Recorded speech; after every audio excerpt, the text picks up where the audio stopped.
A millionaire was waiting for a taxi in the courtyard when he saw his ex stepping out of a Rolls-Royce with a little boy. The courtyard sat high above the ordinary pulse of Chicago, polished stone gleaming beneath soft street lamps. Traffic existed somewhere beyond the skyscrapers, but here it felt distant, muffled, almost irrelevant. Even the wind seemed to hesitate, brushing the marble with careful restraint. Reflections shimmered across the ground like scattered constellations, and in that stillness, the night felt watchful rather than empty, as if it were holding its breath. Ed Gleichner stood near the fountain's edge, hands resting loosely at his sides. His tailored coat sat perfectly on his shoulders, yet he looked momentarily stripped of the privileges that usually surrounded him. No driver idled nearby. No assistant hovered. No entourage waited to move at his command. For once, he was simply another man beneath the open sky, caught between where he had been and where he was going. From the far edge of the courtyard, headlights appeared without hurry, cutting a clean path across the polished stone. The vehicle moved with a controlled elegance, silent except for the faint whisper of tires against marble. Its dark surface mirrored the surrounding lights, making the car seem less like a machine and more like a sleek, deliberate presence choosing its moment to arrive. The chauffeur opened the door with practiced precision, and Kara emerged into the glow of the courtyard. Her posture was calm, her movements unhurried, carrying a quiet confidence that hadn't been there before. Time had softened her rather than hardened her. The same gentle strength in her eyes, the same warmth in her expression, only refined by years Ed had not witnessed. A small figure shifted beside Kara as she stepped fully into the light. The boy slipped his fingers naturally into hers, trusting and unself-conscious. His dark hair caught the glow of the lamps, and his face carried a gentle curiosity, as if the world were still mostly kind to him. He stayed close to Kara, not in fear, but in easy belonging, the kind that only comes from deep, steady care. The sight struck Ed before thought could catch up. His chest tightened, breath thinning as the rest of the courtyard seemed to fade from his awareness. The fountain, the lights, the distant hum of the city, all of it slipped away. His gaze fixed solely on Kara and the boy, as though a single invisible thread had drawn him inward and left everything else outside his reach. In that suspended second, Ed understood something he could never have calculated. Years of effort, discipline, and triumph can be rearranged by a single glance. No meeting, contract, or achievement had ever shifted him like this. Time does not simply pass, it accumulates, and sometimes, in one instant, it demands payment for everything you chose to leave behind. Questions rose in him faster than he could sort them. Was the child hers, a life she had built without him, or someone else's, brought into her world by loss, choice, or circumstance he could not see? The boy's easy closeness to Kara suggested a bond that ran deeper than convenience, and that uncertainty pressed against Ed with quiet, unrelenting force. A subtle voice, as if speaking directly to anyone watching, acknowledged that moments like these don't reveal their meaning all at once. If you're drawn in already, it asked for a simple gesture in return, a like, a subscription, a small sign that stories carried with care deserve to be seen. Not a demand, just an invitation to stay. A subtle voice, as if speaking directly to anyone watching, acknowledged that moments like these don't reveal their meaning all at once. If you're drawn in already, it asked for a simple gesture in return, a like, a subscription, a small sign that stories carried with care deserve to be seen. Not a demand, just an invitation to stay. High above the city, Ed Gleichner's penthouse stretched across the top of the building like a glass horizon. Floor-to-ceiling windows framed Lake Michigan in the distance, its dark water catching fragments of city light that flickered and drifted across the surface. The space was vast, open, and immaculately arranged. Polished stone floors, low-profile furniture, and sleek lines that carried the same controlled precision as Ed himself. Every element appeared carefully selected, nothing out of place, nothing impulsive, nothing messy. Soft lighting washed the room in a cool glow, highlighting the absence of clutter rather than the presence of comfort. A long marble counter divided the kitchen from the living area, its surface untouched except for a single glass of water. Beyond it, a leather sofa faced the windows instead of the room, as if the outside world were more engaging than anything within. From this height, Chicago looked almost gentle, streets reduced to thin veins of light, horns and sirens muted into distant murmurs. Yet inside, the silence felt heavier than the night beyond the glass. The penthouse spoke of discipline, wealth, and control, but not of warmth, history, or home. The penthouse was undeniably stunning. Light slid across polished surfaces with effortless grace, and every angle seemed intentionally composed, like an image from an architectural magazine. Yet the beauty felt distant, curated rather than lived in. Nothing bore the imprint of a real moment. No scuffed corner, no misplaced book, no personal quirk that hinted at who Ed was beyond his title. Order ruled the space with quiet authority. Cushions aligned perfectly with the edges of the sofa. Glass tables stood spotless, their transparency reflecting more light than life. Even the faint hum of the climate system sounded measured, never intrusive, never human. Still, beneath that elegance lingered a hollow stillness. The room lacked the small, imperfect signs that make a place feel inhabited. Laughter echoing off walls, a favorite chair worn from use, or an object kept simply because it carried meaning. The perfection created distance between Ed and his surroundings, and between Ed and himself. Standing there, surrounded by refined beauty, he seemed almost out of place, like a guest in a house designed for someone else. The contrast was clear. Everything looked exceptional, yet nothing felt deeply his. In boardrooms across Chicago, Ed Gleitner's name carried a particular weight. When he entered a meeting, conversations shifted in tone before he ever spoke. Some executives straightened almost instinctively, others watched him with careful calculation, aware that his decisions could reshape markets, partnerships, or careers in a single signature. He was known for clarity rather than theatrics, precise in his assessments, firm in his boundaries, and difficult to outmaneuver. Deals he backed rarely faltered, and those who crossed him learned quickly that he remembered details long after others had forgotten them. Not cruel but unyielding, not loud but impossible to ignore. To competitors, he represented a barrier they struggled to scale. To allies, he was reliable if emotionally distant. To employees, he was demanding but fair, expecting excellence without offering comfort. The result was a reputation that inspired admiration, caution, and at times, quiet unease. Yet beneath that polished public image, few truly knew him. His power created distance, and distance hardened into an invisible wall that separated Ed from the very city that celebrated his success. Beyond his personal image, Ed's influence was etched into Chicago itself. Gleitner Holdings had become a quiet engine behind some of the city's most visible transformations. Old factories reborn as mixed-use developments, neglected streets revived with careful planning, and crumbling buildings reimagined into modern residences. Where others saw decay, his team saw structure beneath the dust. Entire blocks once avoided after dark now glowed with new storefronts, tree-lined sidewalks, and apartment windows filled with light. Tower cranes had become a familiar sight wherever his company's name appeared on a construction banner, rising above the skyline like deliberate punctuation marks in the city's evolving story. Yet Ed rarely chased attention for these projects. Press releases were concise. Ribbon-cutting ceremonies were brief. His impact spoke louder than his voice. Investors trusted him because results followed his plans, not spectacle. Still, there was an intriguing duality to his work. He rebuilt communities outwardly, while his own inner world grew more spare.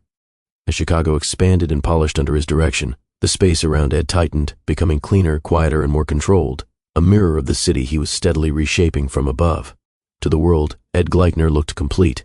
His calendar overflowed with meetings, gala invitations, and high-level negotiations. He moved through rooms where chandeliers glimmered and cameras flashed, greeted with firm handshakes and deferential smiles. When he spoke, people leaned in. When he decided, outcomes followed. From the outside, his life appeared seamless, a steady rise with no visible cracks. Yet when those lights dimmed and the doors closed behind him, that confidence thinned. Evenings stretched out in his penthouse with a peculiar stillness, broken only by the low hum of the city far below. Success surrounded him like polished glass, impressive but isolating. He dined at long tables filled with colleagues and investors, but rarely with anyone who knew him beyond his accomplishments. Conversations centered on strategy, numbers, and vision, never on the quieter parts of life, memory, regret, or longing. The applause he received in public faded quickly once he was alone, leaving behind a silence that no amount of achievement could fill. In that contrast lay the truth of his life, admired in every room, yet unmistakably solitary when the day ended. A slow glance around the penthouse revealed what was absent as much as what was present. There were no framed photographs on shelves, no keepsakes tucked into corners, no mementos hinting at a past life. The walls remained bare, the surfaces pristine, as if memory itself had been edited out of the space. Every object that did exist served a clear function: a lamp, a chair, a carefully placed sculpture, each aligned with deliberate symmetry. Even the books on the shelves were arranged by size and color rather than meaning. Nothing here spoke of birthdays, old friendships, or lingering attachments. It was a residence built for control, where precision replaced sentiment and perfection stood in for feeling. Despite the flawless arrangement of his home, there was a quiet absence that refused to disappear. It wasn't obvious, nothing you could point to with certainty, yet it hovered in the spaces between things, in the untouched armchair by the window, in the silent dining table set for one, in the way the apartment seemed designed to impress rather than to welcome. Sometimes, late at night, Ed would pause in the center of the living room and feel it most clearly. The lake outside might be calm, the city shimmering below, but inside him there was a faint, persistent emptiness that no accomplishment filled. Not regret exactly, something gentler, more unresolved. He had built a life that left no room for mess, spontaneity, or vulnerability, and in doing so, he had sealed off a part of himself he rarely acknowledged. The penthouse reflected that choice with perfect clarity, every surface immaculate, every line intentional, and yet, unmistakably, something human was no longer there. The steady glow of the penthouse lights dimmed almost imperceptibly, as if the room itself had exhaled. The distant shimmer of the lake blurred at the edges, and the clean lines of the space seemed to retreat. In that sudden hush, the present loosened its grip, and an older image surfaced uninvited, a quieter shoreline, younger voices, and a time when success had not yet replaced connection. Ed Gleichner's earliest memories were shaped by a neighborhood that worked harder than it rested. The South Side did not announce itself with polish or promise, it revealed itself through routine, early buses, crowded sidewalks, and the steady rhythm of people moving with purpose. Apartment windows glowed late into the night, not from luxury, but from necessity. He grew up in a modest brick building where the stairwell always smelled faintly of detergent and coffee. Outside, children played stickball between parked cars, and neighbors knew one another by first name. Sirens occasionally cut through the evening air, but so did laughter drifting from open windows in summer. Ed learned quickly that nothing arrived effortlessly. Doors did not open on reputation alone, and respect was earned through consistency. Watching the adults around him, he absorbed an unspoken lesson. Dignity was carried in how you showed up, even when life pressed hard. Those streets became his first classroom, not gentle but honest, quietly shaping the boy who would one day rise far above them. Ed's mother moved through her days with a quiet steadiness that never asked for applause. She worked long shifts at a busy hospital, leaving before the sun fully climbed above the rooftops and often returning after it had dipped below them. Her white uniform carried faint creases, and the scent of antiseptic sometimes clung to her coat when she stepped through their front door. Despite the exhaustion that softened her steps, she never arrived home empty of care. She would tow off her shoes, set down her bag, and still ask Ed how his day had been before she even sat down. On particularly hard nights, he could see the weariness in the gentle sag of her shoulders, yet her voice remained warm, patient, and unwavering. She taught him more through example than instruction. He watched how she treated every patient with respect, how she balanced firmness with kindness, and how she refused to let fatigue dull her sense of duty. To Ed, she was proof that strength did not have to be loud. It could be quiet, consistent, and deeply compassionate. In that small apartment, her presence anchored everything. Even when she was gone for hours at a time, the imprint of her care lingered in the order of their home and the calm she carried wherever she went. Ed's father arrived home each evening with his hands stained dark from engine oil and a tiredness that settled deep in his bones. The clang of the keys in the door was always followed by a slow exhale, as if the day had been carried all the way up the stairs with him. He would roll his sleeves down, wipe his palms on a rag kept by the entryway, and offer Ed a brief, affectionate nod before heading to the sink. Despite the fatigue, his back remained straight, his movement steady, a man worn down by work, yet unwilling to be defeated by it. Money in the Gleichner household was never reckless, but it was never absent either. Bills were paid on time, the refrigerator stayed full, and Ed always had what he needed for school. Still, nothing arrived without calculation or sacrifice. Repairs were delayed until absolutely necessary, vacations were rare, and new clothes were bought with intention rather than impulse. Meals were simple but hearty. Soups, stews, and carefully stretched leftovers that taught Ed the value of making things last. He understood early that comfort came from planning, not chance. When something broke, it was fixed rather than replaced. When something was wanted, it was saved for. This balance shaped Ed quietly. He did not grow up feeling deprived, but he never mistook effort for ease. Every privilege carried a reminder of the work behind it. That steady rhythm, enough but never excess, instilled in him a respect for resources, time, and the labor of others that would follow him far beyond those brick walls. Before most of the neighborhood stirred, Ed was already on his bike, breath visible in the cold morning air.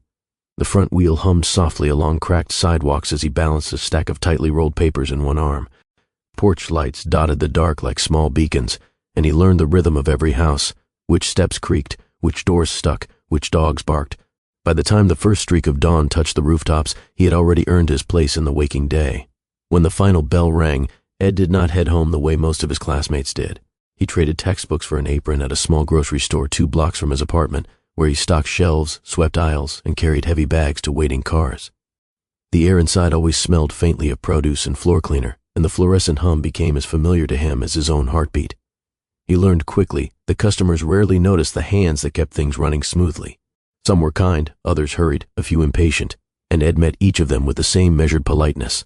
His manager valued him not for charm but for reliability. If Ed said he would be there, he was there, 10 minutes early and ready to work. On quieter evenings, he would lean against the back counter for a moment, palms pressed flat against the cool metal, feeling the steady ache in his legs. Yet he never complained. To him, every hour represented something larger, a small investment in the life he hoped to build. By the time he clocked out and stepped back into the night, the streets felt different, not easier but clearer. Work had sharpened his focus, reminding him that movement, however slow, was still progress. Ed did not lie awake imagining mansions, sports cars, or headlines with his name. What he wanted was quieter and sturdier, a roof that never felt fragile, a job that respected his effort, and the freedom to breathe without constant calculation. He pictured a life where bills arrived without dread, where his parents could rest instead of grind, and where his word carried weight because he had earned it. To him, a better future meant steadiness and self-respect, not extravagance, but the simple assurance that he would never have to look down when he said who he was. Those early years etched a steady code into Ed without sermons or slogans. Discipline showed up in alarm clocks set before dawn and promises kept even when inconvenient. Responsibility lived in finishing what he started, whether a paper route or a difficult assignment, and his strength was never performative. It revealed itself in patience, consistency, and the ability to stay composed when things grew difficult. These qualities became his foundation long before he understood their power. Looking back, nothing about that childhood felt glamorous, yet it carried a quiet universality. Many people start not with advantages, but with effort, early mornings, and small sacrifices that rarely get noticed. Ed's story was not exceptional because it was dramatic. It was powerful because it was ordinary, shaped by countless unseen moments that quietly prepare someone for a future they cannot yet see. The gymnasium of the neighborhood community center had been transformed for the annual volunteer drive, though nothing about it felt staged or ceremonial. Folding tables lined the floor in careful rows, piled high with donated food, clothing, and household supplies meant for families who needed a little breathing room. Fluorescent bulbs hummed softly overhead, casting an even, practical light across the busy space. Students moved in steady currents between stations, some labeling boxes, others sorting canned goods or folding sweaters. The atmosphere carried a sense of shared purpose rather than obligation. Laughter surfaced now and then, but mostly there was focused movement, quiet cooperation, and the unspoken understanding that every small task mattered. Ed worked near the back wall, stacking sealed food boxes with measured precision. He didn't seek attention or conversation. He simply did what needed to be done, the way he always did. Yet in that ordinary act of helping, something unexpected was already beginning to take shape around him. Ed moved with practiced efficiency, aligning each box neatly before lifting the next. His hands worked almost automatically, tape sealing edges, corners squared, weight balanced so nothing would tip later. A small tower of parcels grew beside him, steady and dependable, much like his demeanor. A few tables away, Kara sorted through donated clothing, separating winter coats from lighter jackets, folding sweaters with careful attention. She handled each item gently, as if mindful that someone's dignity traveled with every piece. Every so often she paused to ask another student a question or offer a quick smile, weaving warmth into the busy rhythm of the room. As Kara turned to reach for another neatly folded stack, her elbow brushed against a carton balanced a little too close to the table's edge. The box wobbled, tilted, and slipped free of its perch.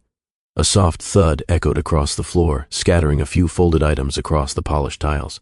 For a heartbeat she froze, eyes widening in mild embarrassment rather than panic. A quick breath escaped her lips, half a laugh, half a sigh, as she crouched to gather what had spilled, moving quickly but carefully so nothing else would tumble. The small mishap felt oddly human in a room built around order, a tiny ripple in an otherwise steady afternoon. Without hesitation, Ed set his boxes down and crossed the floor in quick measured strides. He crouched beside Kara, scooping up the scattered items before they could be stepped on or pushed aside. His movements were calm rather than frantic, efficient without feeling rushed. As their hands brushed briefly over the same piece of clothing, he glanced up, offering a small, reassuring nod, a silent way of saying that the moment was no trouble at all. When the last item was gathered, Kara straightened and caught Ed's eye. A small, easy grin curved across her face, light and unguarded. "Wow, my hero," she said softly, the words carrying more amusement than flattery. Her tone wasn't theatrical, just warm, teasing, and sincere all at once. In that simple moment something shifted between them, as natural as a breath taken without thinking. The exchange lingered between them with surprising ease. There was no awkward scramble for words, no forced charm, just a comfortable rhythm that settled in almost immediately. Ed found himself speaking more freely than he usually did, while Kara listened with genuine attention rather than polite distraction. In a crowded room full of movement and noise, The two of them occupied a small pocket of calm, as if they had instinctively recognized something familiar in one another. In the weeks that followed, their paths began to overlap without effort. They started sitting together at lunch, sharing small portions of what they brought from home and talking about ordinary things that somehow felt important. After school, they often found themselves walking in the same direction, conversation drifting easily from classwork to music, teachers, and the neighborhood around them. On quieter afternoons, they met in the library, claiming a corner table near the tall windows. Ed spread out his notebooks with his usual order, while Kara arranged hers in a way that made sense only to her. They worked side by side more than they spoke, yet the simple act of being near each other made even the longest assignments feel lighter. On weekends, they discovered a narrow diner tucked between two older buildings, its windows fogged in colder weather and always warm inside. They slid into a cracked vinyl booth and ordered thick milkshakes that came in tall, chilled glasses. Conversation flowed between slow sips, jokes, observations, half-formed plans, and for a while the outside world felt distant, as if that simple corner of the city belonged only to them. Sometimes they wandered to a small park a few blocks from school and claimed a sun-warmed bench beneath broad trees. They spoke about college, careers, and the kind of lives they hoped to build, not in grand speeches but in thoughtful back-and-forth musings. Kara talked about helping people in tangible ways, while Ed described wanting to create something solid and lasting. Between them, ideas grew slowly, shaped by curiosity, honesty, and the easy trust that had begun to take root. On evenings when the day softened, they made their way toward the water. The shoreline stretched wide and open, waves lapping gently against the rocks as the sun dipped lower. Bands of pink and gold spread across the sky, reflecting in the lake like molten light. They often sat in comfortable silence, shoulders close, letting the fading warmth wash over them before the night settled in.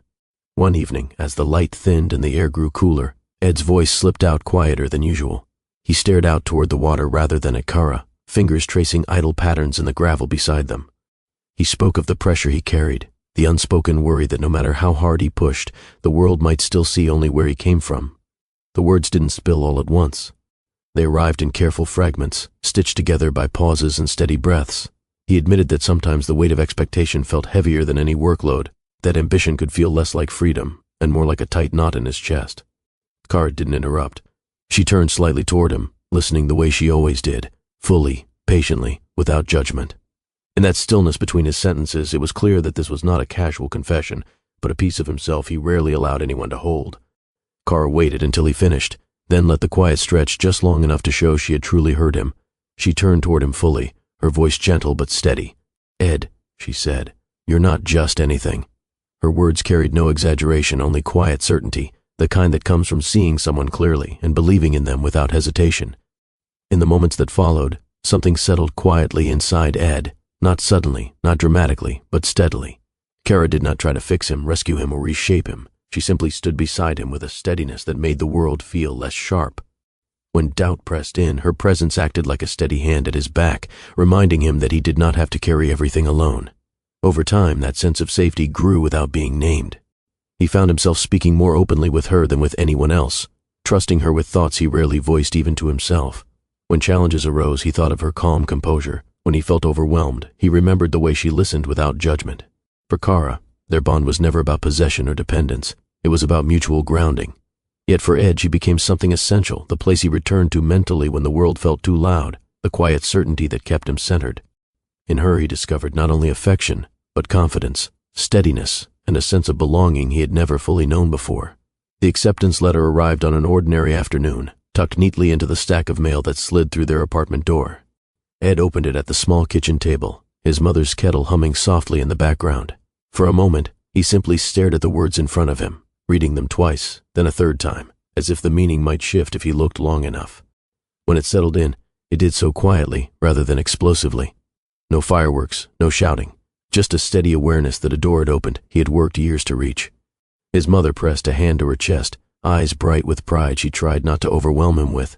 His father gave a slow nod, a faint smile tugging at the corner of his mouth. Ed folded the letter carefully and set it down, aware that this opportunity carried both promise and consequence. It was not merely a reward for his effort, it was a turning point, one that would pull him away from everything familiar, including the person who had come to mean more to him than he had ever admitted out loud. Around the same time, Kara faced a decision of her own, Her mother's health had been declining quietly for months, not dramatically but steadily enough that Kara felt its weight in everyday life. Doctor visits became routine, medications piled neatly on the kitchen counter, and small tasks her mother once handled alone now required assistance. Kara understood what leaving would mean. Moving away for school or opportunity would place distance between her and the person who had raised her with patience and sacrifice. So she chose to remain in Chicago, not out of obligation alone, but out of a deep sense of care that felt natural to her. She never framed it as a burden. To her, staying was simply what love looked like in that season of life, steady, practical, and quietly resolute. When they finally spoke about their diverging paths, neither tried to convince the other to change. Ed listened as Kara explained her choice, and she listened in turn as he described the opportunity before him. There were no accusations, no ultimatums, no silent resentment hidden beneath polite words.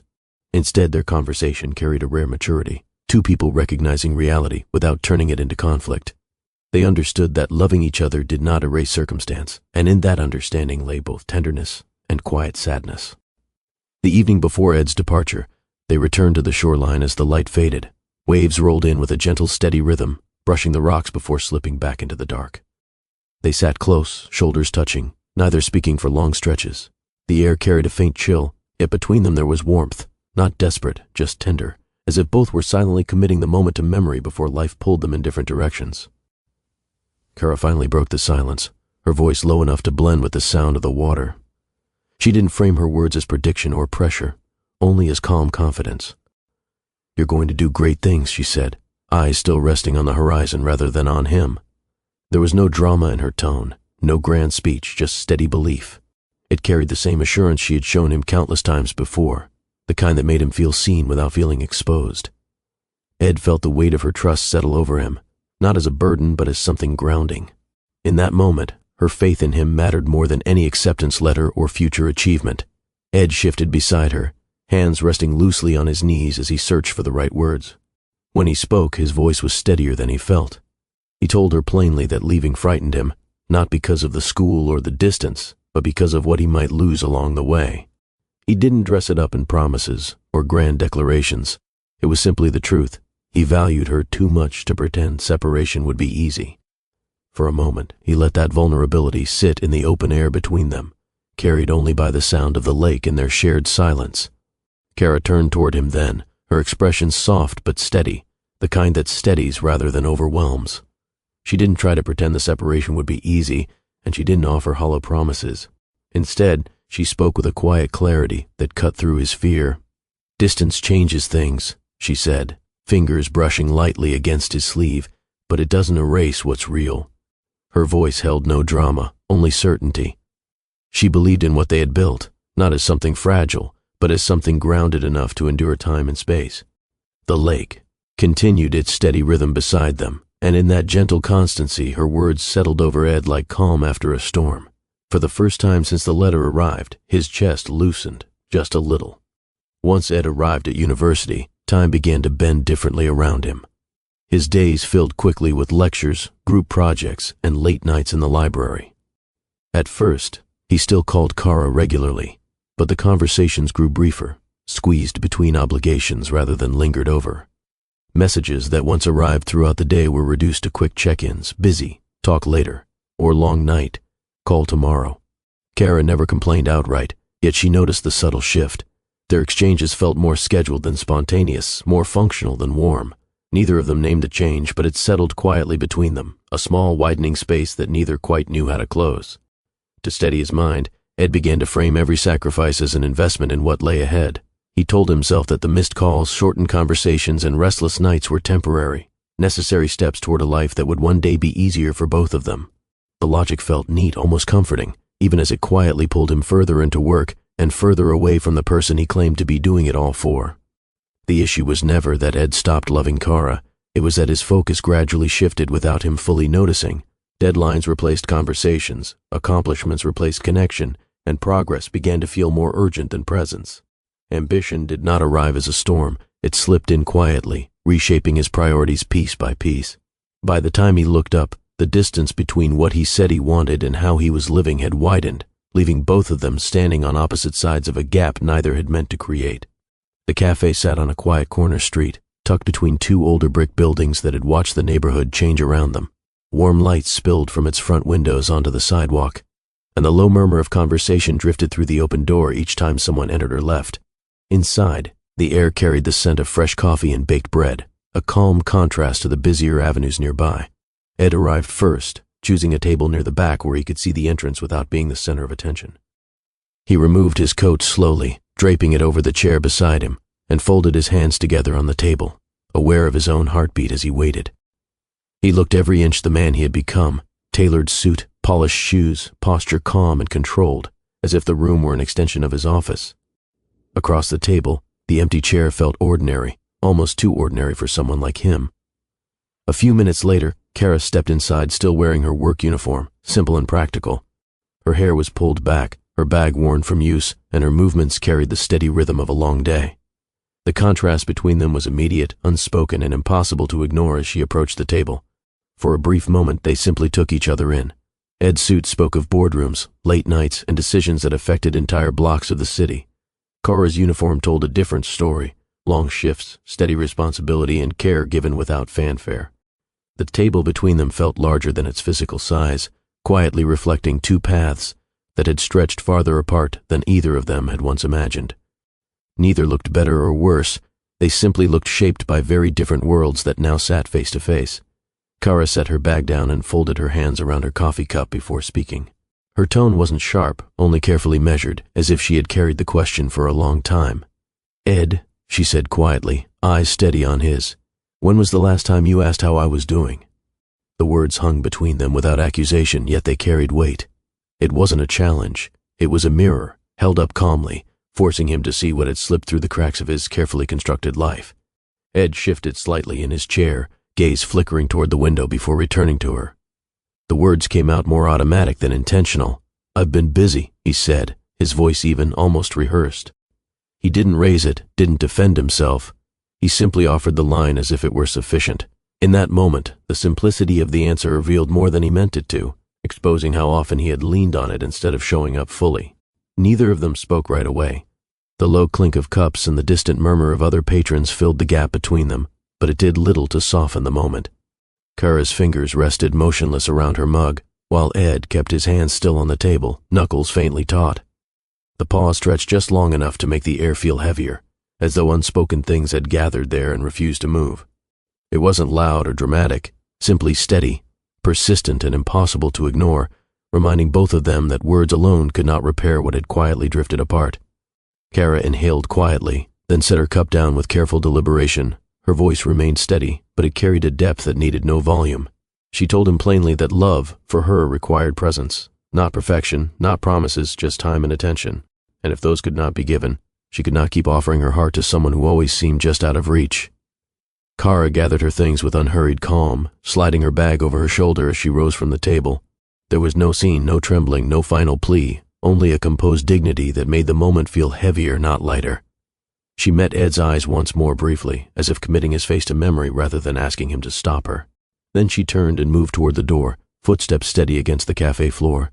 The warm light from the windows softened around her silhouette as she stepped outside, and the door closed behind her with a quiet click that seemed to echo longer than it should have. Ed remained seated, back straight, expression controlled, yet something inside him stilled. Through the cafe window, he followed her movement down the sidewalk, her posture calm, her pace steady, never once looking back. The streetlights brushed her figure in passing glows before she blended into the flow of evening foot traffic. His fingers tightened briefly against the edge of the table, then relaxed again, as if remembering where he was. Around him, conversations continued, cups clinked, and life moved forward with careless normalcy. For Ed, however, the room felt suddenly narrower, quieter, and colder. He didn't chase her. He didn't call out. He simply sat there, absorbing the distance growing with every step she took, the kind that no phone call, no apology, no contract could close once it had fully opened. As the door closed behind her, Ed felt the choice settle quietly in his chest. He told himself there was no time for hesitation. Meetings to attend, deals to close, a future to build. The logic was clean, almost comforting. So he straightened, gathered his coat, and stood. In doing so, he did not reject Kara outright. He simply let ambition take the lead, allowing success to occupy the space where he might have fought harder for her instead. As Ed disappeared into the evening, the story lingered on that quiet decision, the kind many people have faced in one form or another. If you've ever let timing, pressure, or ambition pull you away from someone who mattered, the moment invited a pause rather than judgment. A simple comment, a shared memory, or even just a thought sent into the space between viewer and storyteller felt like a small way of keeping that feeling alive before the narrative moved forward. The courtyard looked different now, though nothing about it had physically changed. The polished stone still stretched wide beneath the open sky, catching fragments of light that trembled across its surface like ripples on water. Street lamps lined the perimeter in steady intervals, their glow soft enough to feel intentional rather than harsh. The air carried that same hushed stillness, as if the city had chosen this pocket of space to breathe more slowly. From this height, the sounds of traffic and voices blended into a distant murmur that barely touched the marble below. Ed stood again in that quiet expanse, aware of the way the night wrapped around him. The fountain murmured gently at the center, its rhythm steady, indifferent, almost patient, waiting much like he was for whatever came next. Pools of light gathered across the marble in broken, shimmering patterns, each lamp leaving its mark before blending into the next. The reflections shifted subtly with the fountain's movement, stretching and compressing as if the ground itself were breathing. Above, the real night sky remained clear and distant, while below it rested a mirrored version, quieter, closer, and faintly luminous under Ed's steady, waiting gaze. From the far edge of the courtyard, a low pair of headlights emerged smoothly from the darkness. The black Rolls-Royce advanced without haste, its movement controlled and almost soundless as it traced a clean line across the marble. Light slid along its polished surface, briefly bending and breaking before settling again into a dark, seamless sheen. As it drew closer, the faint hum of the engine felt less like noise and more like anticipation made audible. The car came to a measured stop, perfectly aligned with the building's entrance, as though it had been guided by memory rather than direction. For a brief second, everything around it seemed to still, the fountain, the wind, even the night itself, waiting for the next moment to unfold. The chauffeur opened the rear door with practiced precision, and Kara emerged into the courtyard's glow. Time had refined her rather than changed her, her movement slower, more certain, her expression steady and composed. The same warmth Ed remembered still softened her eyes, now tempered by years of experience he had not shared. She carried herself with quiet confidence, neither distant nor guarded, simply assured in who she had become. A small figure slid into view at her side as she stepped fully clear of the car. The boy took her hand without hesitation, fitting against her like someone who knew exactly where he belonged. His dark hair caught the lamplight, and his gaze moved around the courtyard with open, gentle curiosity. He stayed close to Kara, not out of need, but from easy familiarity, the kind that grows only through steady, everyday care. His thoughts surged all at once, sharp and unsorted. Had Kara built a family without him, a life so complete that he was only a distant footnote? Was there a husband somewhere out of sight, steady and present in ways Ed had not been? Or did this boy belong to a story he could not even guess? Each question pressed inward, tightening his chest, leaving him suspended between hope, regret, and a silence he could not yet break. Across the courtyard, Kara looked up at exactly the right moment.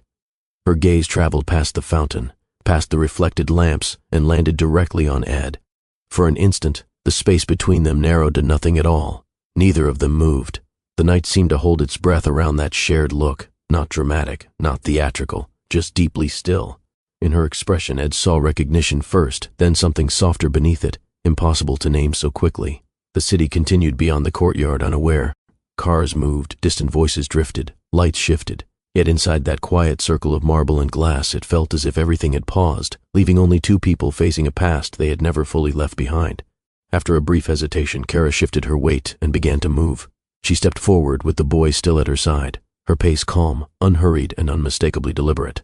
The child matched her rhythm without question, fingers still wrapped trustingly around hers. As they crossed the marble toward him, Ed remained rooted in place, aware of every footfall closing the distance between the life he had built and the one he had once imagined. When Kara and the boy reached him, Ed lowered himself slowly to one knee so their eyes met at the same level. His voice softened without effort. "Hello there," he said, offering a small, unhurried smile. "What's your name?" The boy studied him for a moment, then answered shyly, "I'm Matteo." Ed nodded gently. "It's very nice to meet you, Matteo."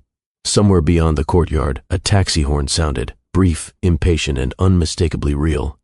The sharp note cut through the quiet like a pebble dropped into still water, sending faint ripples across the fragile calm that had settled between them. Ed straightened slowly, the weight of the sound pulling him back to the present. Kara glanced toward the street and then back to him, her expression unreadable but composed. Matteo tilted his head, curiosity flickering across his face as the moment stretched, balanced between what had just happened and what was about to come.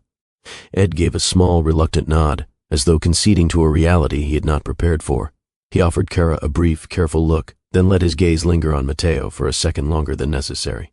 Turning away, he walked toward the waiting taxi, each step measured but heavy. As the car pulled off into the night, the courtyard felt quiet again, yet inside him, nothing felt still.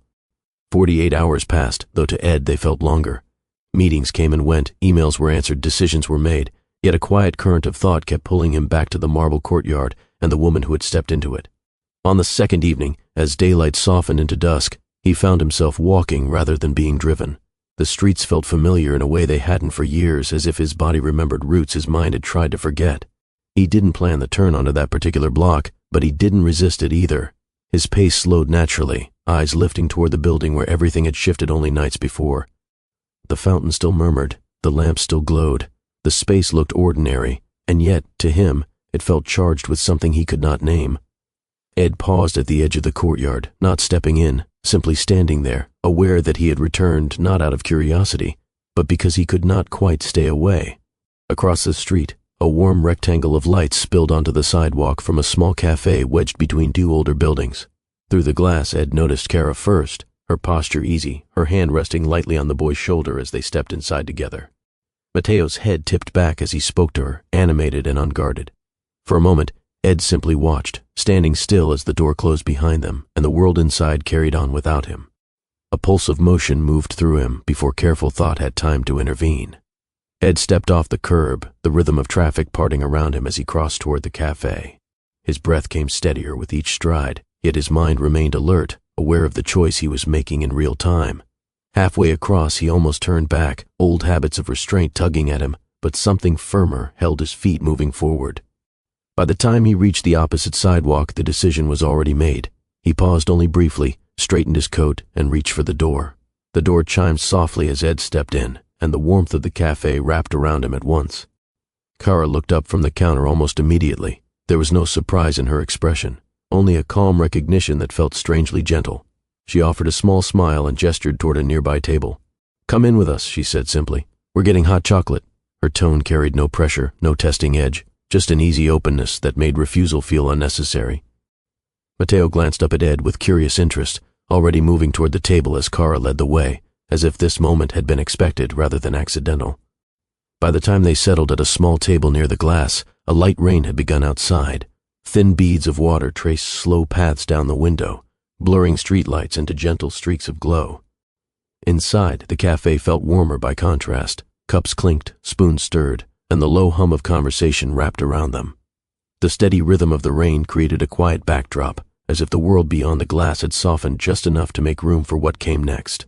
After a moment of small talk, Ed folded his hands loosely around his cup, choosing his words with care. He didn't rush, didn't pry. His voice simply lowered a notch. "He's yours, isn't he?" he asked gently, eyes flicking from Matteo to Kara and back again, aware that the answer mattered more to him than he wanted to admit. Kara wrapped her hands more firmly around her mug before answering, her tone steady rather than heavy. She explained that Matteo was not her son. He was her sister's child, and her sister had died 3 years earlier. The words landed quietly, without embellishment, carrying the simple gravity of a truth she had already learned to live with. Kara didn't make the explanation dramatic or heavy. She spoke in measured, matter-of-fact sentences, the way someone does when grief has already been carried and folded into everyday life. After her sister's passing, there had been paperwork, conversations, and difficult decisions, none of which she lingered on. What mattered was the result. Matteo was with her now, permanently. She glanced toward the boy as she spoke, not with sadness, but with quiet certainty. Her hand rested lightly near his cup, close enough to be protective without hovering. It was clear that guardianship to her was not a title or obligation. It was simply who she had become in relation to him. Ed noticed the ease between them, the way Kara moved instinctively as an adult responsible for a child's safety, routine, and emotional world. There was no hesitation, no resentment, no hint of burden, only steady presence. When she finished, she looked back at Ed calmly, as if to say that this was her life now, fully lived, fully chosen, and not something she needed pity for. Ed set his cup down slowly, the soft clink against the saucer barely audible. His expression shifted, not into pity but into something quieter and more respectful. He let a brief silence sit between them before speaking, as if acknowledging the weight of what she had shared. "I'm sorry, Kara," he said simply, his voice steady but warm. Truly, there was no attempt to fill the space with comforting cliches or rushed reassurances. Instead, his words carried a measured sincerity, the kind that comes from understanding that some losses do not need commentary, only recognition. His gaze flicked briefly toward Matteo, then back to her, softer now. For a moment, the polished businessman disappeared, replaced by the boy who once sat beside her at the lake, someone who knew what it meant to lose, to endure, and to keep moving forward anyway. Matteo set his cup down with both hands and looked up at Ed with unguarded curiosity. His brow creased slightly, not in confusion but in thoughtful consideration, the way children do when trying to fit new information into their world. "Are you my aunt's friend?" he asked, his voice soft but clear, as if the answer genuinely mattered to him.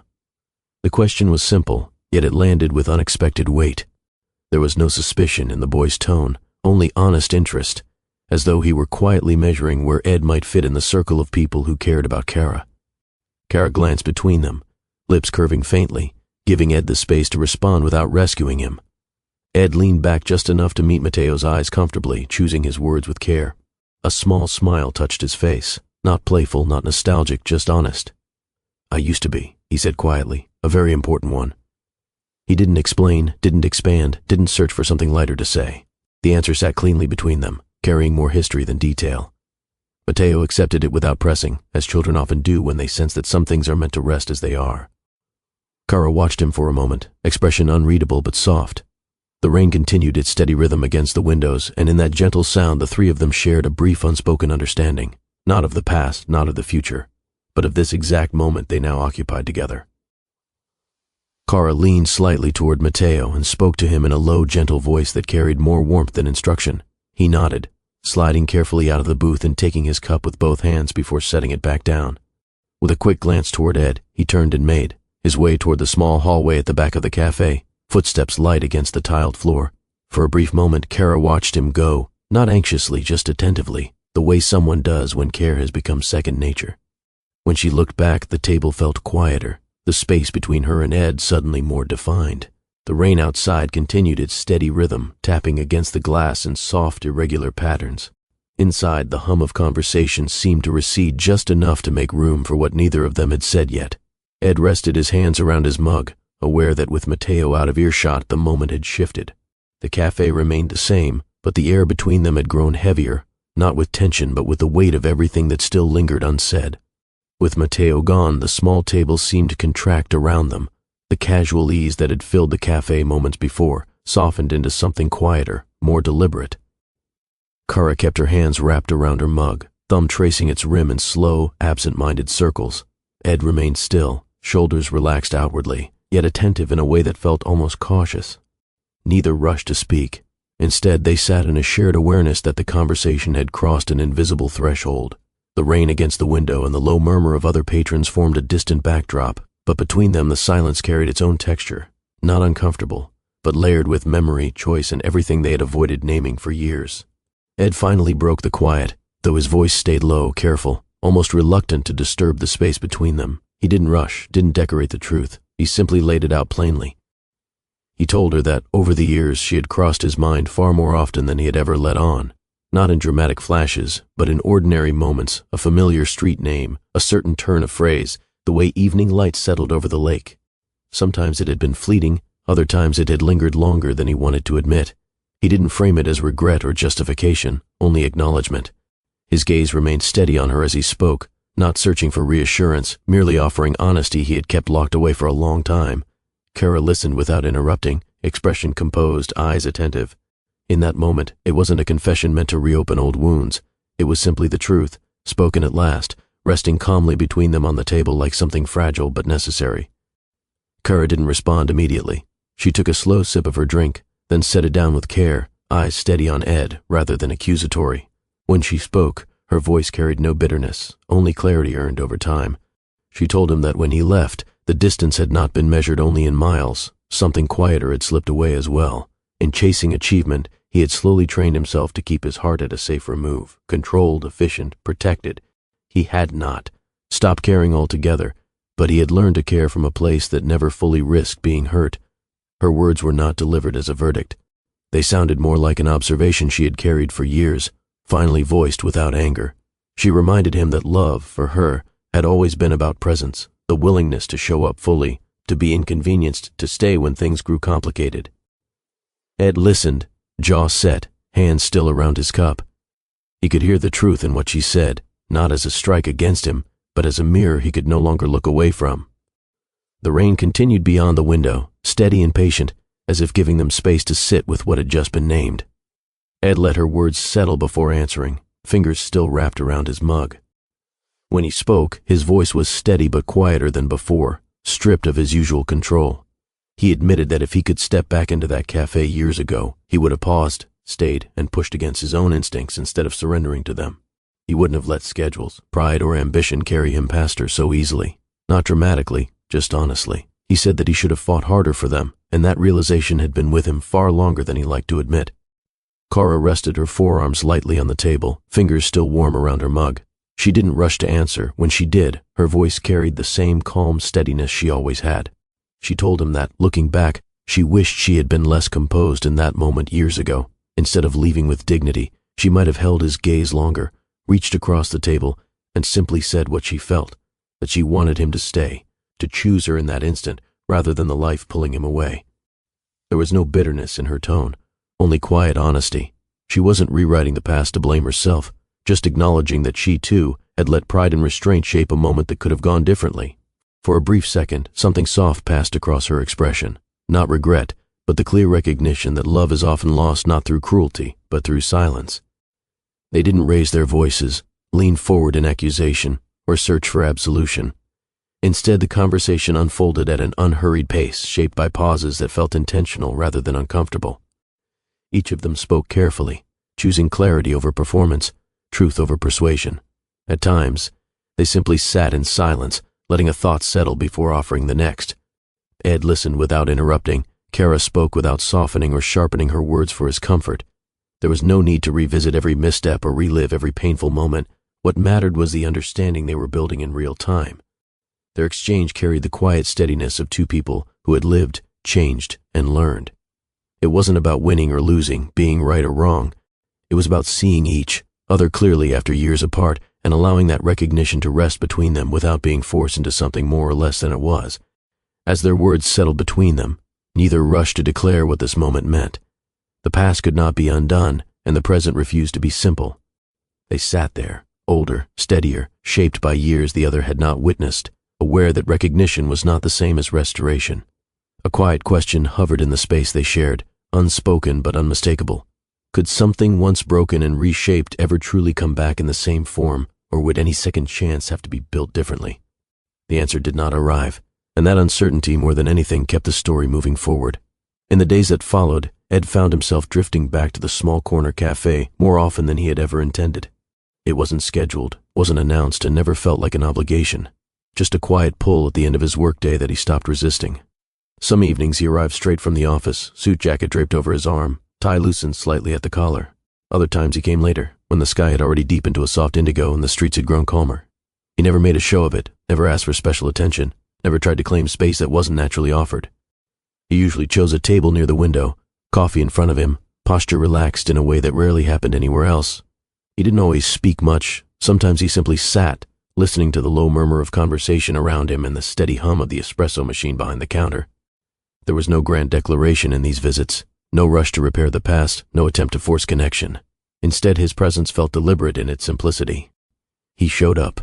He stayed. He didn't hurry. Over time, the cafe stopped feeling like a place he was passing through and began to feel like somewhere he belonged again, not because of power, status, or success, but because of the quiet human moments unfolding within its walls. On many of those evenings, Kara arrived with Matteo in tow, his small backpack slung over one shoulder and his hand tucked easily in hers. He moved through the cafe with growing familiarity, greeting the barista by name, claiming the same seat, setting his cup down with careful concentration. Kara never announced their presence or made it feel staged. She simply settled in, speaking quietly with Ed while keeping one gentle eye on Matteo. Their rhythm together felt natural, unforced, not like a performance for Ed, but like everyday life continuing in his presence. At first, Ed kept his interactions with Matteo simple, a small question here, a gentle comment there, careful not to overstep or intrude. But as the evenings passed, a quiet ease grew between them.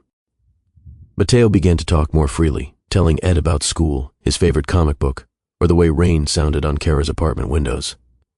Ed listened attentively, crouching to his level when they spoke, never speaking down to him or trying too hard to be entertaining. One night, as they waited for their drinks, Ed performed a small, perfectly straight-faced trick with a sugar packet that seemed to disappear and reappear from behind Mateo's ear. The boy's eyes widened, then softened into delighted laughter, bright, unguarded, and contagious. Kara watched from across the table, a subtle smile forming at the corner of her mouth. She didn't interrupt, didn't direct the moment. She simply let it unfold. What formed between Ed and Mateo wasn't forced or sentimental. It was light, genuine, and unpretentious. Two people finding a rhythm through small, shared moments rather than grand gestures. On quieter nights, they left the cafe together and drifted toward the shoreline a few blocks away. The water stretched wide and steady beside them, waves breaking in gentle, unhurried patterns along the rocks. Streetlights softened the path, casting long, clean lines across the pavement as they walked. Sometimes Mateo ran a few steps ahead, shoes tapping lightly, then slowing just enough to stay within sight. Kara moved at an easy pace beside Ed, neither rushing nor lingering, simply existing in the same quiet rhythm. The lake carried a cool breeze that brushed their faces, carrying the faint scent of water and night air. Conversation stayed light. Small observations, simple questions, shared glances. Nothing forced, nothing heavy. It wasn't about saying everything, it was about being there together, side by side as the city glowed behind them and the water continued its steady, timeless motion.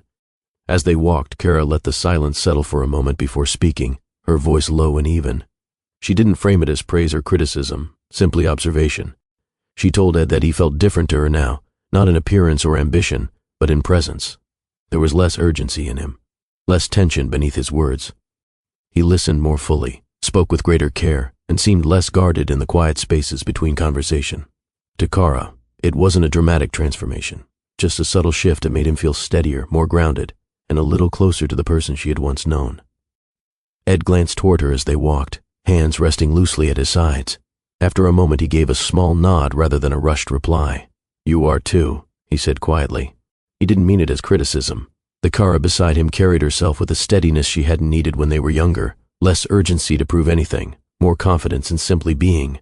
Her movements were measured, her voice calm, her attention intentional. Life had shaped her, not hardened her.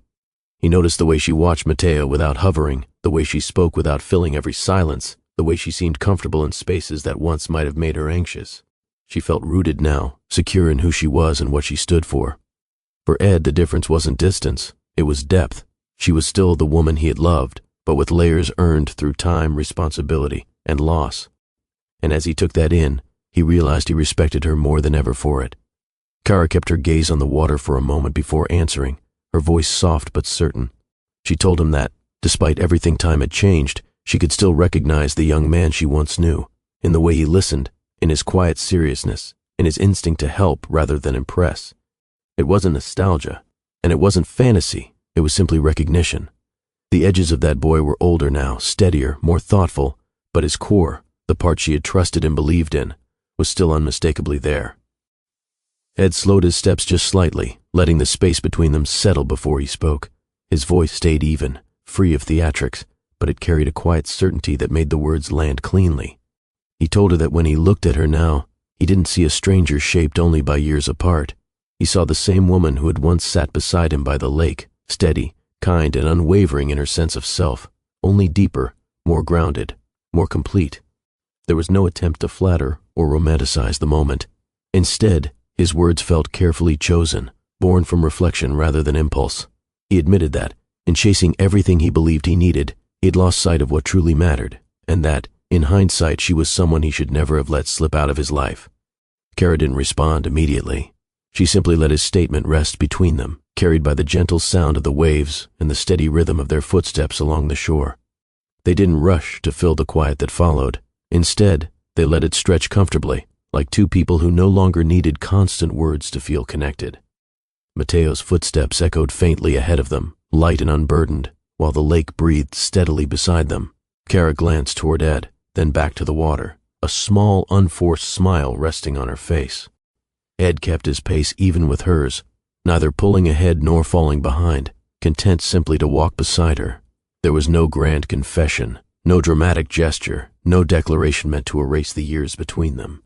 Just two adults, shaped by time, standing in a shared moment that felt honest rather than staged. For the first time in a long while, Ed didn't feel as though he had to perform, prove, or protect himself.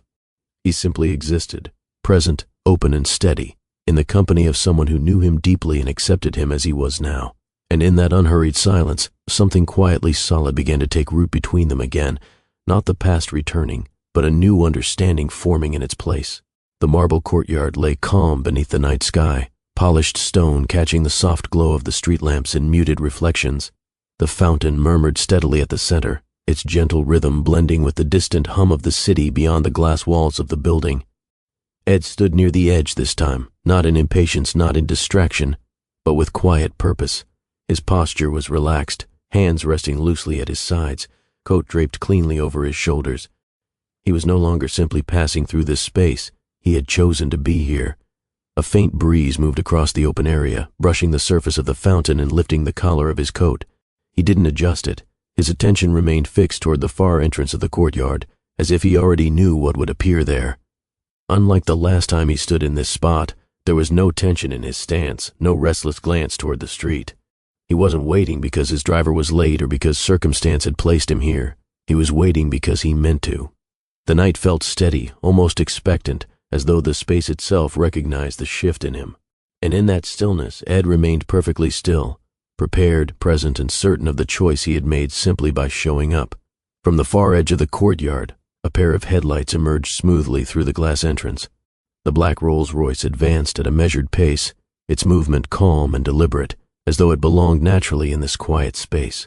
Light slid across its polished surface in clean, unbroken lines, briefly bending along its curves before settling again into a deep, seamless sheen. The car made almost no sound as it crossed the marble, only the faint whisper of tires brushing against stone. As it drew nearer, the vehicle slowed without hesitation, aligning itself neatly with the building's entrance. There was no urgency in its arrival, no abrupt braking or last-minute adjustment. Everything about its motion felt controlled, precise, and unhurried. Ed's posture shifted almost imperceptibly. His shoulders relaxed a fraction more, his breath steady, his gaze unwavering. He did not step forward yet. He simply watched, certain of what was about to happen, and prepared to meet it on his own terms. The Rolls-Royce came to a complete stop, and for a split second nothing moved. Not the chauffeur, not the night, not even the fountain behind Ed. Then, instead of waiting, Ed stepped forward. His stride was steady, unhurried, and deliberate, shoes echoing softly against the marble. He approached the car from the side with the same composure he carried into high-stakes negotiations, yet there was none of that cold precision here, only intention. The chauffeur turned slightly, prepared to do his job, but Ed lifted a hand in a subtle, respectful signal. Without hesitation, he reached for the handle himself. The door opened smoothly beneath his touch, the soft interior light spilling out onto the courtyard. He held it open, posture relaxed, body angled in a way that felt natural rather than performative. This small choice, stepping into the role of the one who waited, who welcomed, who made space, spoke louder than any grand gesture. It wasn't about power or image. It was about presence, care, and a quiet shift in how Ed chose to move through his own life now. He remained there, hands steady on the door, eyes forward, prepared not just to receive Cora, but to meet her as an equal, intentionally, openly, and without hesitation. Mateo was the first to lean forward from the back seat, eyes bright with curiosity at the unfamiliar motion of Ed holding the door. Ed lowered himself slightly, so they were closer to the same level, his expression softening naturally. "Ready for your surprise, champion?" he asked, voice light but sincere. Mateo hesitated only for a heartbeat, then nodded with barely contained excitement. His small hand tightened briefly around Cara's before he shifted toward the open door, clearly torn between curiosity and politeness. Ed stepped back just enough to give him space, offering a subtle guiding gesture rather than reaching for him. There was no showmanship in the moment, just an easy warmth that made Mateo smile without hesitation. Cara watched quietly from inside the car, the faintest curve appearing at the corner of her mouth as she took in the exchange. The courtyard remained calm around them, the fountain murmuring steadily, as anticipation settled gently into the night. As Mateo stepped clear of the car, Cara shifted toward the open doorway. She didn't hesitate or search for the right moment. She simply placed her hand in Ed's as she rose. The gesture felt unforced, almost habitual, as if this were something they had always done rather than something being rediscovered. Her fingers rested comfortably in his, neither gripping too tightly nor hovering with uncertainty. Ed closed his hand around hers with gentle assurance, not claiming, not performing, just steady and present. For a brief second they stood like that, connected, framed by the glow spilling from the car and the quiet expanse of the courtyard around them. It was a small movement, but it carried the weight of everything that had brought them here, the distance, the honesty, the slow rebuilding of trust. No explanation was needed. The way they stood together spoke clearly enough. Kara stepped fully out of the car and turned toward Ed, still holding his hand. Her gaze moved briefly across the courtyard, the fountain, the lamps, the quiet space that had become unexpectedly meaningful to both of them, before settling back on him. "You didn't have to do this," she said softly, not as a complaint, but as an observation wrapped in care. Ed met her eyes without hesitation. His expression remained calm, grounded, and unmistakably certain. "I know," he replied. "I wanted to." He didn't elaborate, didn't justify, didn't dress the moment up with promises or grand explanations. The simplicity of his answer carried more weight than anything elaborate could have. Kara studied him for a heartbeat, then gave a small, acknowledging nod, not because she needed convincing, but because she understood exactly what those words meant coming from him now. Ed kept Kara's hand in his as Matteo hopped lightly down from the car, already looking toward the far side of the courtyard with eager curiosity. The chauffeur closed the door behind them and withdrew quietly, leaving the three of them alone in the wide, hushed space. Ed didn't rush. He waited just long enough for Kara to fall naturally into step beside him, their pace matching without effort. Matteo darted a few steps ahead, then slowed, checking over his shoulder to make sure they were coming. The fountain murmured steadily at their side as they moved across the marble, their reflections stretching and bending across the polished stone beneath the lamps. Kara's grip on Ed's hand tightened once, almost imperceptibly, not in doubt, but in shared anticipation. For the first time since they had returned to this place, the courtyard no longer carried the weight of the past. Instead, it felt like a threshold, a quiet space between what had been and what was beginning. Ed glanced toward Kara, then down at Matteo, and finally ahead toward the night that waited for them. Together, not hurried, not uncertain, they crossed that space, choosing forward rather than backward, side by side. The shoreline opened up before them like a quiet, breathing expanse. The water stretched wide and dark, catching faint fragments of city light that trembled across its surface before dissolving into the deeper night. They came to a slow stop a few steps back from the edge, the three of them standing side by side without needing to arrange themselves. The breeze carried a cool, clean scent off the lake, brushing gently against their faces and lifting loose strands of Kara's hair. Behind them, Chicago shimmered in distant layers, buildings glowing in soft clusters, streets threading through the skyline like narrow veins of light.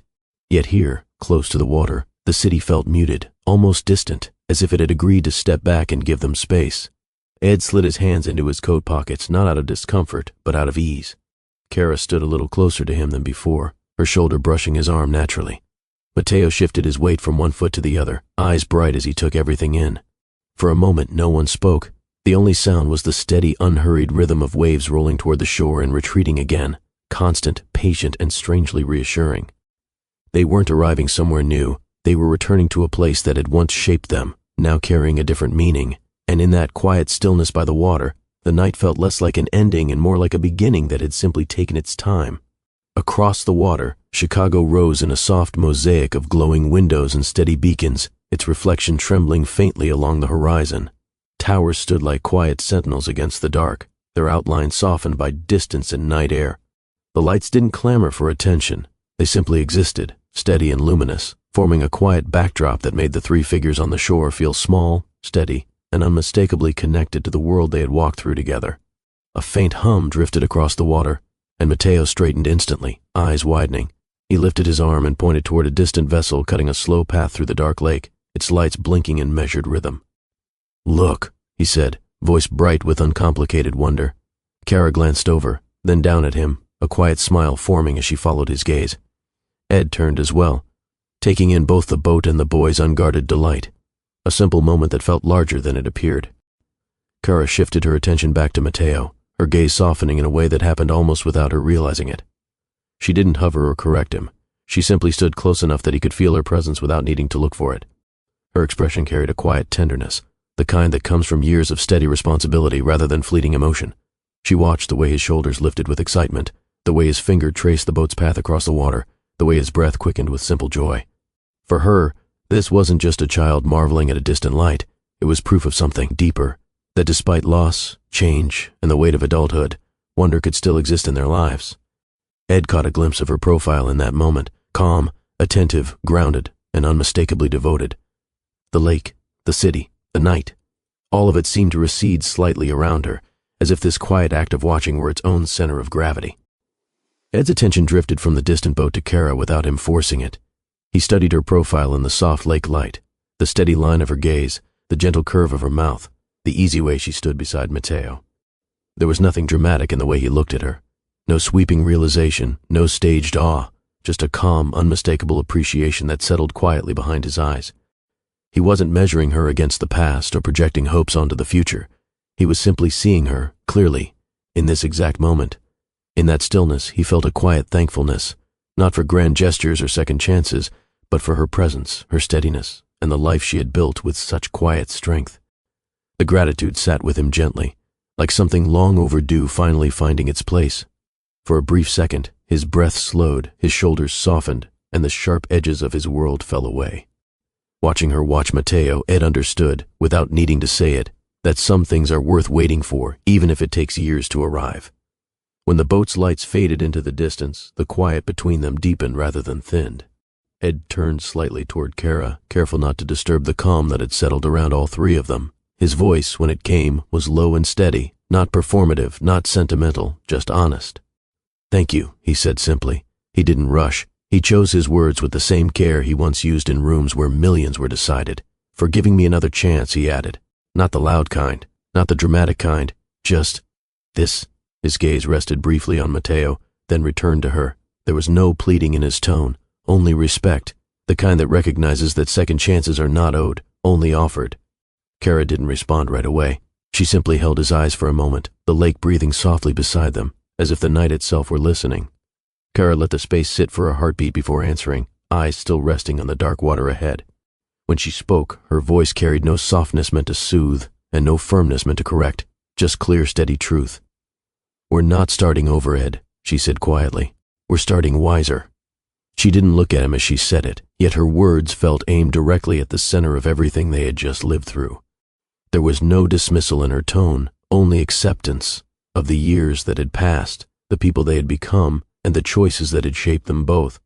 Her hand remained warm and still at her side, close enough that he could feel her presence without needing to reach for it. The lake continued its slow, patient rhythm beside them, as if echoing her sentiment in its own way. Nothing truly repeats, but everything carries forward.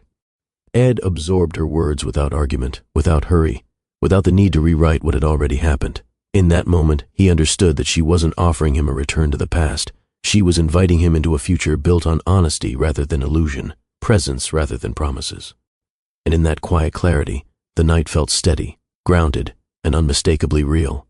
Ed shifted closer without ceremony, his movement unhurried and natural. His arms settled lightly around Kara's shoulders, not possessive, not protective in a loud way, just steady. She didn't lean into him right away, but she didn't move away either, allowing the gesture to exist as it was, simple, sincere, and grounded.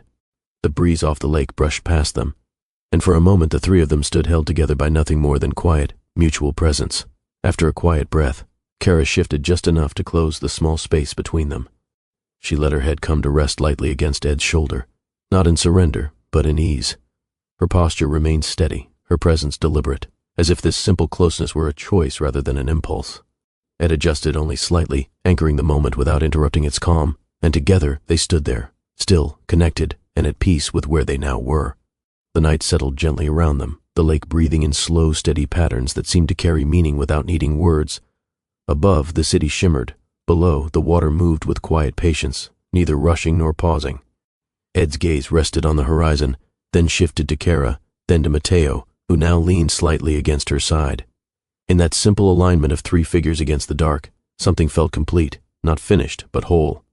Not every story follows a straight line. Some fade quietly, others fracture under pressure, and a few transform beyond recognition. But there are also those rare ones that circle back, altered by time yet unmistakably familiar. Standing there together, they did not look like a past reclaimed. They looked like a present chosen. Some loves end, some loves change, and some loves shaped by distance and honesty find their way back. Not the same as before, but steadier, deeper, and unmistakably real. As the three of them stood by the water, the story lingered on that quiet moment. Not loud, not theatrical, just steady and human. A calm voice invited anyone still watching to pause and reflect on what they had felt, The choices, the distance, the return, and the fragile ways love moves through time. If this story stayed with you even for a second, it asked for something simple in return. A like to show it mattered, a comment to share your thoughts, a subscription so stories like this could continue to be told. The lake rolled gently, the city glowed behind them, and the screen slowly faded, leaving only the feeling that some stories don't just end, they remain.